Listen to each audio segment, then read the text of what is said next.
Welcome back to Worldview. Now, last week, Pete Kennedy, he's an attorney and president of the Farm to Consumer Legal Defense Fund, joined us from his home in Florida to discuss the latest attack on family farmer Alvin Schlangen. Now, at that time, he faced 5 criminal charges and a possible penalty of up to 15 months imprisonment and $5,000 in fines at his trial in St. Cloud, Minnesota. Pete's back again to discuss the verdict that's come down on this case. Pete Kennedy, welcome back to Worldview. Good morning, Dennis, or afternoon. Now, Alvin was prosecuted and found not guilty by a jury in September of 2012. I take it this case did not go as well. Tell us what happened. Okay, this was actually, he was hit with some of the same charges, but for different incidents. And this was actually before he converted into the present form of the Buyers Club he has. So, he was convicted of all 5 charges by the jury. It was, some of them were just ridiculous.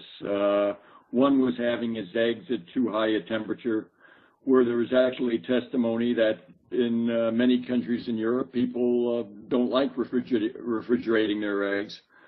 And the jury just ignored that. Can I go back a second to that refrigerated egg thing? Because our eggs here in the United Kingdom are not in the refrigerated section of the grocery store. They sit on the open grocery counter, and indeed, you know, my 2 hens lay 2 eggs each day that we'll eat, and we don't put them in the refrigerator either. Are you telling me that all eggs in the USA have to be placed in refrigeration? To be refrigerated at 45 degrees or below, or stored at 45 degrees or below. And this point was actually made by a witness for Alvin, and the prosecutor said, well, that's not the law in this country. And the juror convicted him on it. But what was interesting, though, Dennis, was he was convicted on 5 charges. The egg charge, selling custom processed meat, distributing unlabeled food, and violating this embargo order where they taped food at his farm and refused to let him lift it. But he was only sentenced on 1 charge, and that was for not having a food handler's permit. So that's all the Minnesota Department of Agriculture wanted him punished for, because that's their control mechanism, whether someone can have a permit. If someone is required to have a permit, they have control over them. And what was happening with Alvin is he just sells raw milk. Doesn't sell it, just delivers it to people his Buyers Club who lease cows. And under this food handler's permit, technically you're not allowed to do that. But we think the saving grace here is that the agreement he has now was at issue before the court when he was acquitted. It was not at issue this time. So we think he can still continue on with what he's doing. So, to be clear here, that's the only charge he was convicted of. The other 4 he was found not guilty of? Well, that was the only charge he was sentenced on. So basically what happened, I think, was they brought these additional charges. That's really the only one they cared about. Okay, so he's been sentenced, and that sentence is probation, right? The sentence is probation. He's got a 90-day suspended prison sentence, so if he's found to violate his probation, he could go to jail for 90 days. And he was fined $300. Another $700 of that was suspended. If he goes through his year probation without committing any violations, that fine will go away.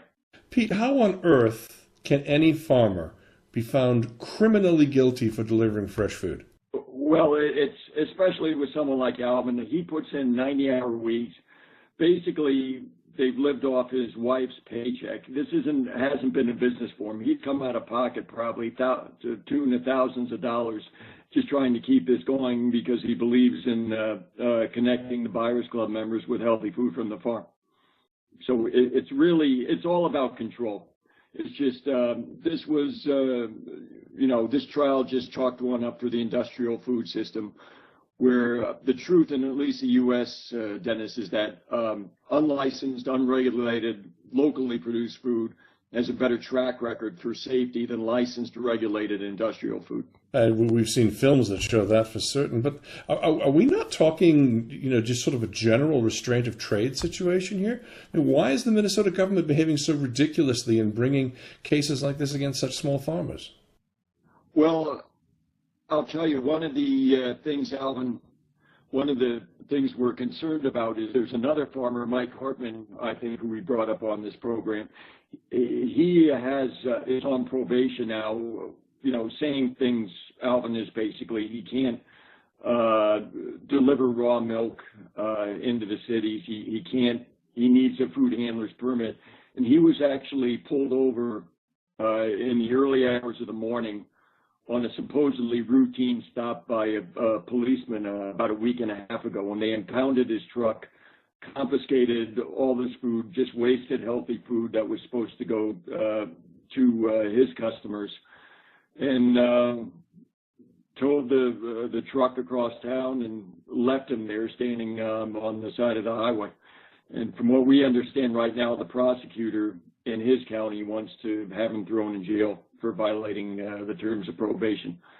And, just from what I understand up there, from one of the attorneys I speak with, is that there are these violent criminals, these felons running around with all kinds of probation violations, and the state isn't going after them, but yet you've got someone like Hartman. They pull him over 4:30,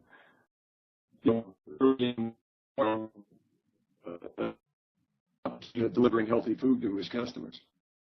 Why? I don't get this. I don't understand the real fight here. I mean, how are Alvin and his family holding up? This has to be financially and personally devastating for them. Well, he's a very strong individual, just has a lot of guts, and I don't think this is going to deter them. I mean, right now he has an injury, and he's not he's been taking it easy recently, but he's, whether it's through him or somebody else, the deliveries on that Buyers Club are going to continue, and they have a legal right to do it no matter what the Minnesota Department of Agriculture says. Where does this end, Pete? I think what you're seeing right now, Dennis, is when you look at raw milk at one time, maybe 5-10 years ago, the people supporting but what we see is overall more and more states are supportive of people's right to obtain raw milk. I mean, it's a gradual change. And so what's going on now is when you get states like Minnesota or Wisconsin with Hirschberger, they're becoming the outliers right now. They're becoming the zealots. They're the ones on the fringe. And I would include FDA with them too. Well, it's a fascinating story and one we'll continue to cover. I mean, just stunning news, and thanks again for joining us. We'll play that clip again about your good work at the end of this segment here, so folks who wish to support and help these small family farmers can actually do so. Hi, my name is Mark Baker. I run a small farm here in northern Michigan that we call Baker's Green Acres. I'm a father, I'm a farmer, and I'm a veteran. In 2011, the state of Michigan, Department of Natural Resources, leveled regulation against me and my farm that surely would have put us out of business and me out on the street. Farm to Consumer Legal Defense Fund came alongside of us and helped us out with legal counsel. I strongly recommend that you join Farm to Consumer Legal Defense Fund and help us to fight back unnecessary government regulation pertaining to food. Thank you.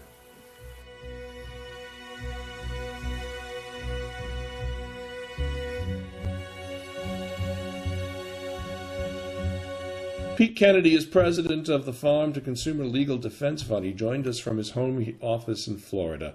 You're watching Worldview with Dennis Campbell. Stay right here.